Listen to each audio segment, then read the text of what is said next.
All right. Hey everybody. This is Dennis Hinton. For talk about my final project. First, I want to start off and say that I'm kind of sick. So if you can't understand me, I apologize. I've been under the weather for a couple weeks now, and it's pretty bad. So bear with me if you can. So for my final project, I am doing an animation piece. I'm doing it by myself. So let's get to it. So first, I want to talk about the procedure and the tools that's going into working and developing and creating my final project.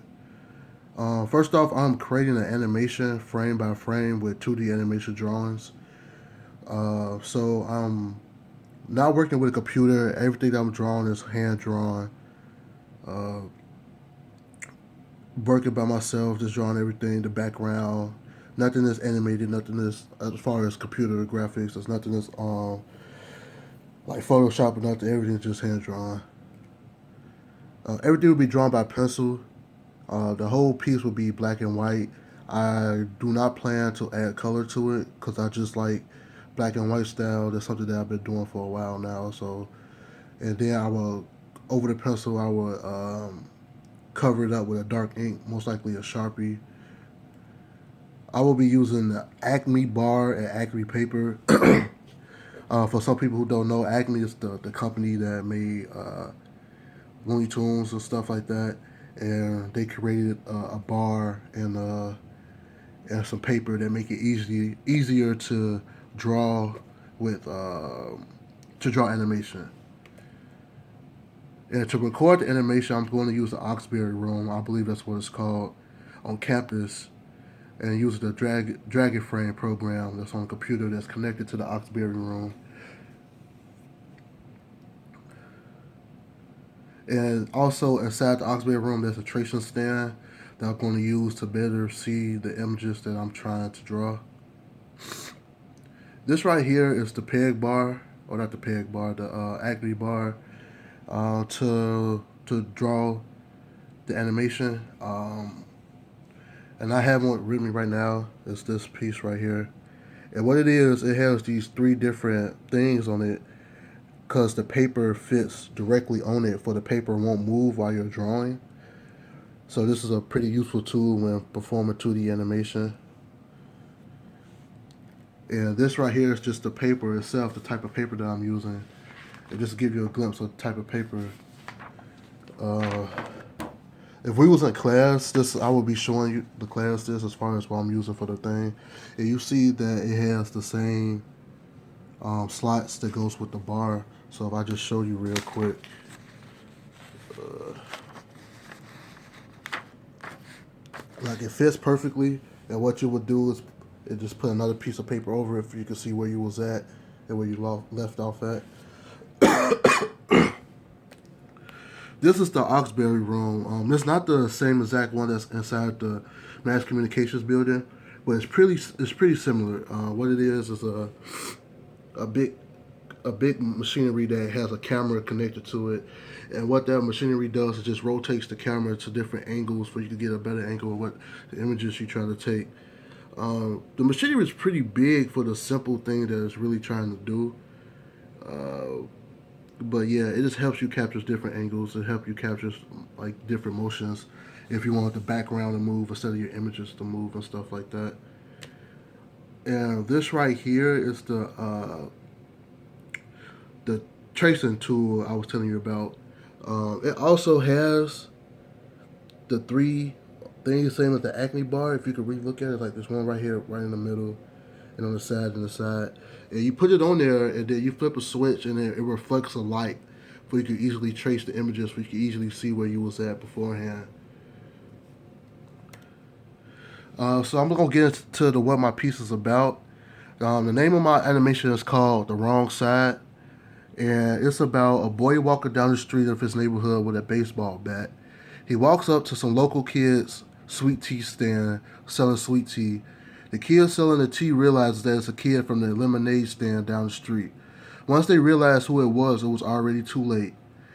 The kid with the bat destroys the stand by beating it with a bat and setting it on fire.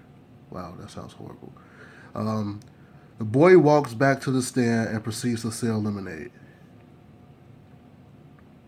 So what I'm doing with this is just the boy walking down the street destroys the sweet tea stand, and that's really it. Right here is I have a storyboard which would look better if it was actually in class, but I would break it down. Um, right here is the title. I don't know if you can see that too well. Um, so it starts off with a wide screen shot of the neighborhood. It's a house, an apartment, and real small is the sweet tea stand, if you can see it. Then it zooms in closer to see the sweet tea stand. Then it zooms in again to see the kids working behind the sweet tea stand. Then it goes to the other character who's holding a baseball bat. It's a close up of the character holding the baseball bat from the back. Then it shows him on the opposite side of the same street of the house with the baseball bat. And this is where I'm going to start the walking motion. And then while he's walking, he's getting closer. If you can see, he's getting closer. He's at the house. Then getting closer. That he's at the sweet tea stand or getting close to it. And then it's the point that he gets to the sweet tea stand, and then he's hitting a bat on his hand to show the people who's working behind the sweet tea stand that he means business. Then a close up of him winding up the bat. Then a series of him just destroying the sweet tea stand and the kids running away from it. And just another close up of him just destroying it. This is him destroying the pitcher that has the sweet tea in it. And then him just looking over the wreck that he just caused, just admiring it. Then I'm going to have him take some matches out of his pocket, grab a match, strike it. And all the like the bottom row, these are all close up. So you really want to see the character. I want to emphasize that the hand and the striking motion of him lighting the match. Then a close up of the flame lit. Then him walking away with the baseball bat while throwing the match onto the debris. And then slowly start showing the debris slowly catching on fire. And the fire process is getting bigger and bigger.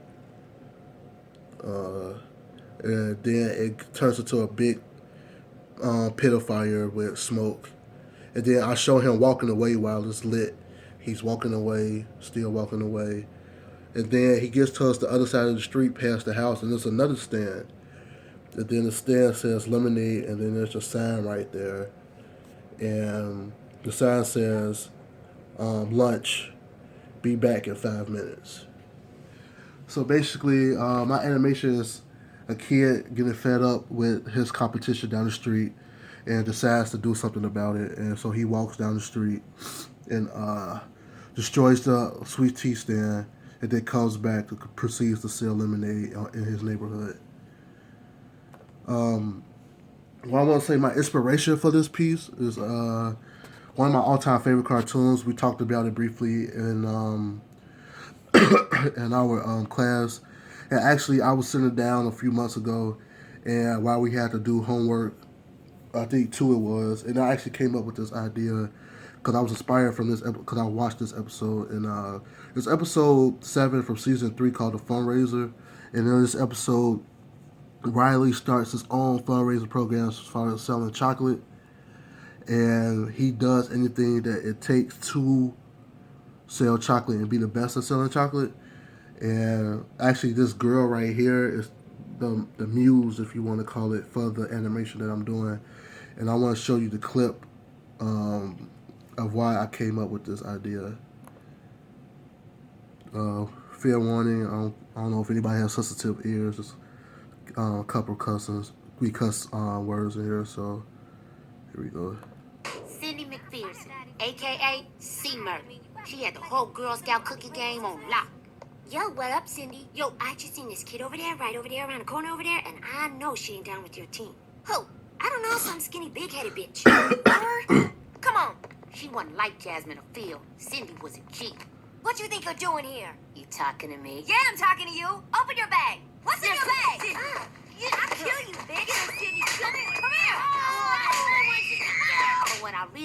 about her was that she had less compassion than the average girl. Take off, baby! Yeah, run away, baby! So with this, Baz is kind of different as far as I didn't really want to show people fighting, especially with their kids. I didn't feel like really doing all of that, showing kids fight. So instead, I took a different approach and just showed the character just destroying stuff. And how my characters are set up, they're really emotionless as far as their facial expressions. How I'm have them drawn up, it's kind of like reminding me like mannequin people. They're not really.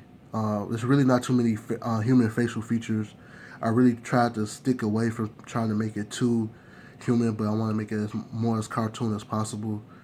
And there will be some form of sound in here, but it's most likely probably gonna be a silent piece because I just think silent animation is just better to me as far as trying to show this type of scenario.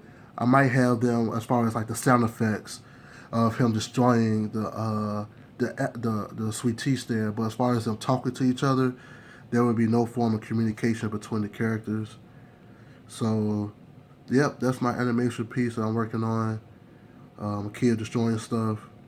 So, if you have any questions or comments, please leave some. I take constructive criticism very well.